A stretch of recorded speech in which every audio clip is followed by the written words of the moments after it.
welcome back to MGM students केते गुडे short question मु पचार कहीं कहल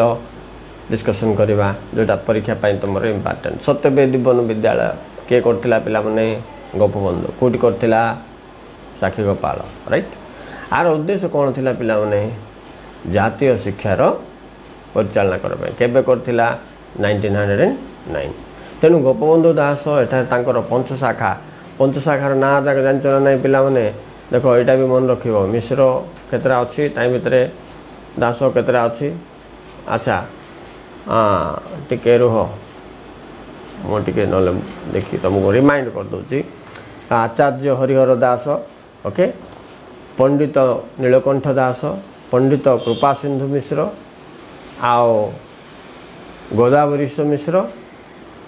गोपबंधु दास सो पिला माने तीनटा दास दुईटा मिश्र एति मन रखदे होगा दे आर नोन एज पंचशाखास 3 दासोस एंड 2 मिश्रस so this is important you have to remember अच्छा पिला माने मौलिक शिक्षार 3टा वैशिष्ट्य कौन कौन कहल 3 ऑब्जेक्टिव्स ऑफ फंडामेंटल एजुकेशन ए कहला बाध्यतामूलक शिक्षा मातृभाषार गुरुत्व और प्रसार कुटीर शिल्प भित्तिक शिक्षा ये 3टा जिनस हूँ आमर मौलिक शिक्षार 3टी वैशिष्ट्य अच्छा अभिप्रेरणा मीन्स मोटिवेशन कार्य गुड़िक कहल देखी कौन कौन मोटिवेशन द्वारा कौन हम मुख्य कार्य हूँ यार देख पिला 3टा एक चिंतन भावन व्यवहार गतिपथ को परिवर्तित करवा कौटा चिंतन तापर भावना तापर व्यवहार 3टा को चेंज करने आमको मोटिवेट करने पड़ो मोटिवेट हवा को भी पड़ो पिला खाली करने को नहीं 2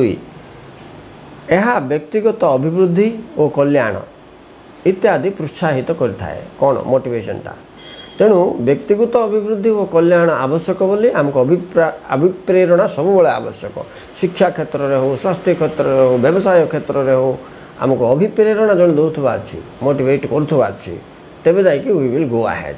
फॉर आवर बिजनेस प्रोग्रेस और पर्सनल प्रोग्रेस और educational progress we must need some motivation that will give a new thought new idea new progress and an encouragement okay पिला माने तापर शिक्षण कौन मत कहल यहाँ गोटे इम्पोर्टेंट क्वेश्चन पिला माने शिक्षण कौन राइट साधारण अर्थरे शिक्षण होछि अभिज्ञता माध्यम व्यावहारिक परिवर्तन व्यवहार रे आस्थवा परिवर्तन अच्छा शिक्षण द्वारा मनुष्य कौन हम कहले नूतन प्रकार क्रिया शिक्षा करे और नुआ ढांचार जीवन यापन करिवार प्रयास करिथाए तार आचार व्यवहार विचार इत्यादि परिवर्तन हो जाए सकारात्मक परिवर्तन हो जाए तेणु शिक्षणटा बहुत इम्पोर्टेंट यही शिक्षण प्रक्रिया जारी करने तुम विद्यालय महाविद्यालय विश्वविद्यालय ये सब जाक करा जाइछि प्रयत्न ओ प्रमाद शिक्षण तत्वर 3टी निहर्थक उल्लेख कर बोले कौन कह पिला माने प्रयत्न और प्रमाद तत्वर 3टी निहार्थ कौन सीटा निहितार्थ कौन देख एक हूँ प्रस्तुति ही कार्य करिवार निमंते प्रेरित करे बोले तुम केमती प्रस्तुत अच्छ ताइर तुम कार्य आरंभ हो द्वितीय अभ्यास द्वारा सफलता हासिल हुए देख पिला माने शिक्षा हो कि अन्य कौन क्षेत्र में हो अभ्यास करवा जो दरकार द्वितीयटा हूँ अभ्यास तृतीयटा हूँ शिक्षार्थी को उपयुक्त स्वाधीनता और सुविधा देवा दरकार के जन मास्टर पिला स्टार्टिंग डर देवे रे किस पढ़न कि हाँ एमती कहीदेवे ना 4-5 प्रश्न आगुरी पचार दे जमी पिला तार डाउट क्लियर कर यहाँ असुविधा तेणु से 3rd पॉइंट कहूँ उपयुक्त सुविधा देवार बोले बहीपत्र इत्यादि इत्यादि एवं उपयुक्त स्वाधीनता देवार छात्र को